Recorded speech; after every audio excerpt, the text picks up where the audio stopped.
हर हर महादेव। देवों के देव महादेव के चरण में प्रणाम करता हूँ। दुर्गा माँ के चरण में प्रणाम करता हूँ।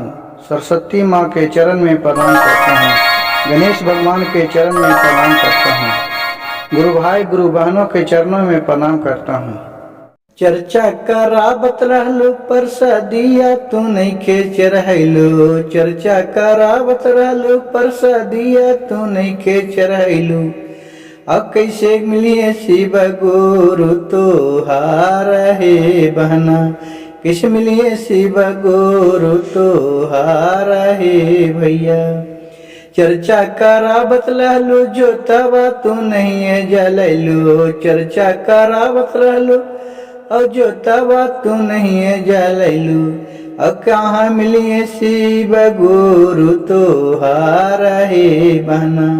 कहाँ मिलिए शिव गुरु तोहार हे भैया। चर्चा करावत रहलो गुरु बहना भाई के तू नहीं बोलबलो। चर्चा करावत रहलो गुरु भैया बहनिया के नहीं बोलैलो। अब कैसे मिलिए शिव गुरु तोहार हे भैया। कि कैसे मिलिए शिव गुरु तोहार हे बहना। चर्चा करावत रहलू चर्चा में चर्चा तू नहीं गैलो। चर्चा करावत रहलू शिव गुरु के भजनिया तू नहीं गैलो। अब कहाँ मिलिए शिव गुरु तोहार हे भैया। अकी कहाँ मिलिए शिव गुरु तोहार हे बहना। चर्चा करावत रहलो जो कलशा तू नहीं बनबलो। चर्चा करावत रहलो कलशा तू नहीं बनबलो। और कहाँ मिलिए शिव गुरु तोहार हे भैया। कहाँ मिलिए शिव गुरु तोहार हे भैया। चर्चा करावत रहलो बेटवाया बेटिया के नहीं बोलबलो। चर्चा करावत रहलो बेटवा पुतोहिया के नहीं बोलबलो। कि कैसे मिलिए शिव गुरु तोहार हे भैया।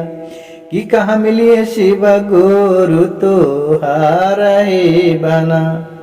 कि चर्चा करावत रहलो बेला के पतिया तू नहीं चढ़बलो। चर्चा करावत रहलो बेला के पतिया तू नहीं चढ़बलो। अब कैसे मिलिए शिव गुरु तोहार हे भैया। कि कैसे मिलिए शिव गुरु तोहार हे बहना। ऐला न शिव गुरु जा बचरा चवा में। ऐला न शिव गुरु जा बचरा चवा में। खोजे लगलन बेला के पातैया हे बना। कि खोजे लगलन बेला के पातैया हे बना। ओही चरा चवा में महादेव आइलन जी। ओही चरा चवा में महादेव आइलन जी। खोजे लगलन घियुआ के बाती हे बहना। खोजे लगलन घियुआ के बाती हे बहना। ओहू चरा चवा में बातिया न जला रे जी। ओहू चरा चवा में दीपक न जला है जी। कैसे चुकरावा हु चरा चवा हे शिष्या। कि कैसे चकरावा हु चरा चवा हे सखिया। इतना जब बचनिया जब गुरु बहना सुनलन जी। इतना बचनिया जब गुरु बहना सुनलन जी।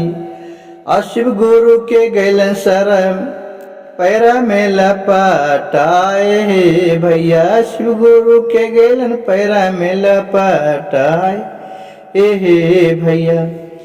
हे शिव गुरु अवे तनो न गया नमाजी। हे महादेवया भय तनो न गया नमाजी। अब भूलल चुकल करहु सुधार हे बाबा। कि भूलल चुकल करहु सुधार हे महादेव। इतना बचनिया जब शिव गुरु सुनलन जी। इतना बचनिया जब भोले बाबा सुनलन जी। अब अपन शिष्य के लिए हलन उठाए हे भैया। कि अपने शिष्य के लिए हलन उठाए भैया। सबे गलतियाँ कर देलन क्षमा जी, सबे गलतियाँ कर देलन क्षमा जी। गुरु भैया बहाना के पुराइलन आशा है भैया। ई जो भजनिया गुरु भैया सुनलन जी, यही भजनिया जब गुरु भैया सुनलन जी। और हमारा चैनलवा के देलन सब्सक्राइब कर जी, यही चैनलवा के देलन सब्सक्राइब कर जी भैया। हम गावई शिव भक्त सभी त भजनिया जी, हथवा जोरी के गावई शिव भक्त सभी त भजनिया जी।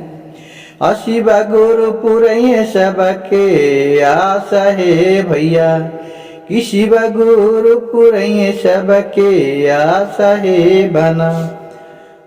हर हर महादेव, घर घर महादेव।